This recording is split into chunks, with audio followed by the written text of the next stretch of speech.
அனைவருக்கும் கணித வணக்கம். இப்போ பார்க்க போகிறது 8ஆம் வகுப்புக்குரிய கணக்கு கற்றல் விளைவு மதிப்பீட்டு தேர்வில் கேட்கப்பட்ட ஒரு வினாவை பார்க்க போகிறோம். 23வது கணக்கு 15/21 = 3x/4y எனில் x/y இன் மதிப்பை காண்க அப்படின்னு சொல்லி கொடுத்துருக்காங்க.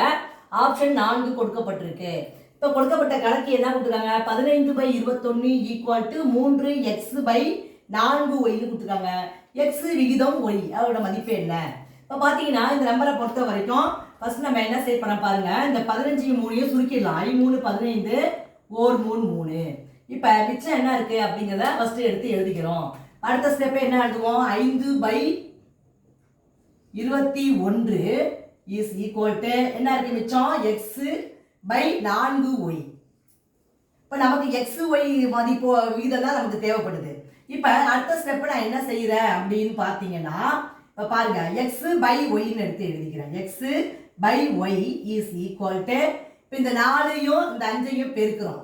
பெருக்குனா 20 டிவைடட் பை 21. என்ன செஞ்சிருக்கேன்? x/y மட்டும் தனியாக எடுத்துக்கிட்டேன். இப்போ இந்த 4 கீழே இருக்கு பார்த்தீங்களா? அது இதோட மேலே உள்ளதை பெருக்கி 20ன்னு போட்டுக்கிறேன். கிராஸ் மல்டிப்ளிகேஷன் கீழே டிவைடட் பை 21. இப்போ x/y = 20/21 எனில் x/y x விகிதம் y இஸ் ஈக்குவல் டு என்ன வரும்? 20/21. இதான் இந்த கணக்குக்குரிய விடையாகும். 20/21 என்பதுதான் இந்த கணக்குடைய மதிப்பாகும். புரிஞ்சுங்களா?